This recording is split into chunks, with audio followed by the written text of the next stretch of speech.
Bismillahirrahmanirrahim. Assalamualaikum warahmatullahi wabarakatuh. Waalaikumsalam warahmatullahi wabarakatuh. Baik, kami dari kelompok 2 dengan saya sendiri sebagai moderator. Perkenalkan, nama saya Tira Lestari. Kemudian disertai dengan rekan-rekan saya, di mana rekan pertama yaitu Nur Hajar sebagai presentator pertama, kemudian Nur Tesya sebagai presentator kedua, dan yang terakhir ada Siti Salma sebagai presentator ketiga.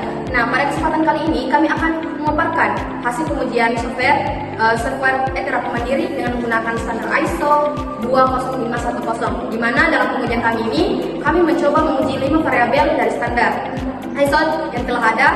Kemudian tools yang kami gunakan juga ada 6 tools.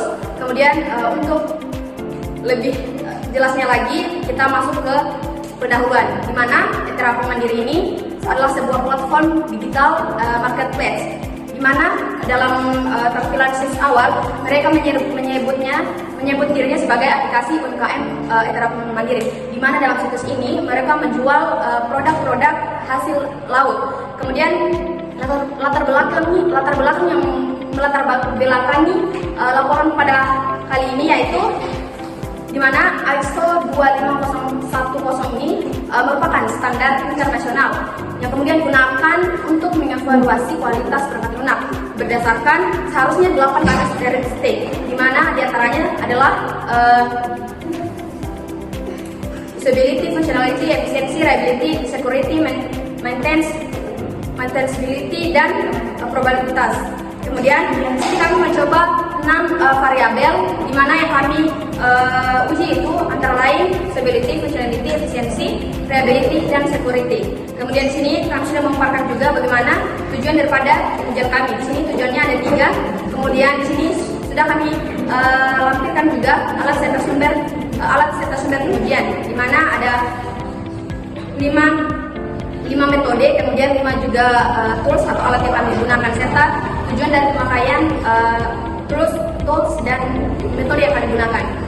Selanjutnya di sini ada penjelasan metode dan tools sesuai dengan standar ISO. Kemudian selanjutnya untuk memperjelas lagi hasil laporan kami, selanjutnya saya akan berikan kesempatan kepada presentator pertama untuk menjelaskan kepada rekan saya sebagai presentator pertama. Saya persilakan. Selanjutnya di sini ada hasil dari pengujian fungsionalitas atau black box testing. 1. Fitur login dan registrasi, hasil uji dan fungsi validasi dasar berjalan, status lulus. 2. Pencarian produk, hasil uji menampilkan produk sesuai kata kunci, status lulus.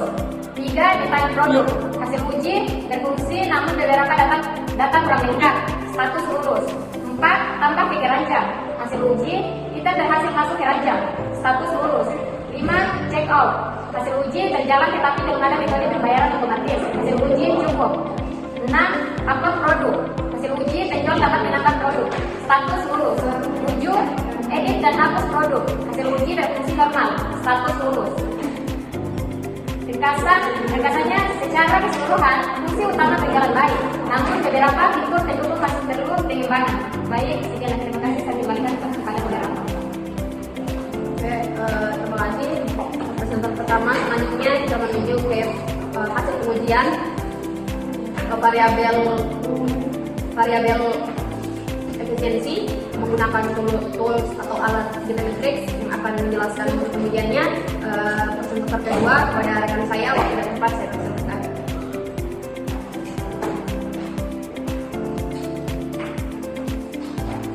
Baik, terima kasih moderator. Di sini saya akan menjelaskan berdasarkan hasil pengujian Gitametrix dapat disimpulkan bahwa efisiensi website e-terapi mandiri berada pada kategori cukup baik. Hal ini ditunjukkan oleh Departemen Made telah mencetak LCP 21S. Tidak ada hambatan script TPT 0. Struktur situs sangat baik 92%. Stabilitas tampilan baik LS 0.1. Nilai umum Gitametrix grade B baik.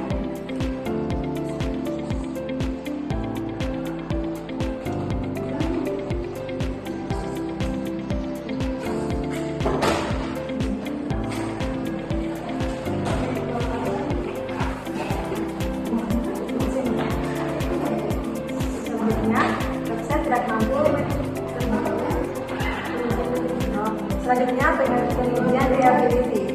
Website tidak mampu menangani 20 user sekaligus karena 100% permintaan gagal. Tidak ada halaman yang berhasil diproses. Tidak ada respons tim yang terekam. Total lebih dari 750.000 error dalam 10 menit. Ini mengidentifikasi bahwa server tidak merespon, salah konfigurasi, firewall memblokir WAPT, URL yang diuji tidak valid, server tidak support load TLS. Kesimpulan reliability gagal. Baik, saya kembalikan lagi kepada moderator. Terima kasih. Presentator kedua, selanjutnya di sini ada pengujian security menggunakan OWASP yang akan memaparkan hasil pengujiannya rekan saya Siti Salma. Padanya saya silakan kembali.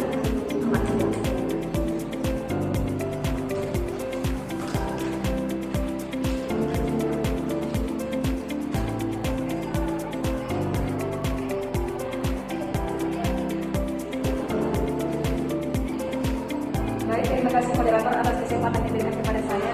Di sini saya akan memaparkan tabel hasil pengujian security menggunakan OWASP.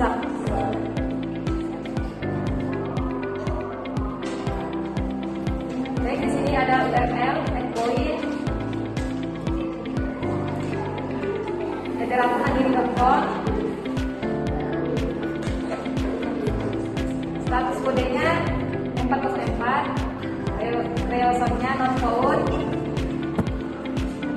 RTT-nya 337 MS, keterangannya halaman tidak ditemukan atau error. Dan yang kedua ada 404, reosonnya not found, RTT-nya 381 S, keterangannya akses file internet web ini diblokir. Dan yang ketiga di sini ada 200, resonya oke, RTT-nya 580 MS, keterangannya halaman menyediakan respon normal. Yang keempat 404, resonya not found, RTT-nya 293 MS, keterangannya file konfigurasi internal tidak dapat diakses.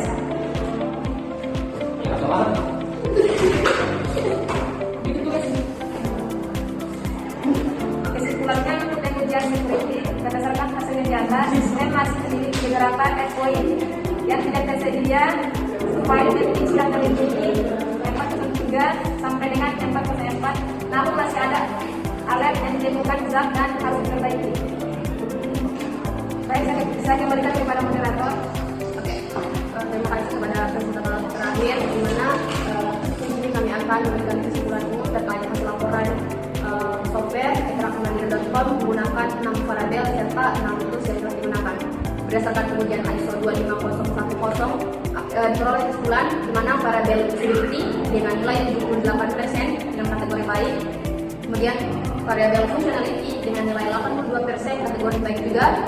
Ketiga ada variabel efisiensi dengan nilai 75% dengan kategori cukup baik. Dan yang keempat ada variabel reliability dengan nilai 80% kategori reliability dengan nilai 0% di mana kategori gagal. Selanjutnya ada security dengan 65% dengan kategori cukup. Mungkin itu saja pemaparan hasil pengujian software federalmandiri.com menggunakan standar ISO 5010. Kurang lebihnya kami mohon maaf. Akhirul kalam. Assalamualaikum warahmatullahi wabarakatuh.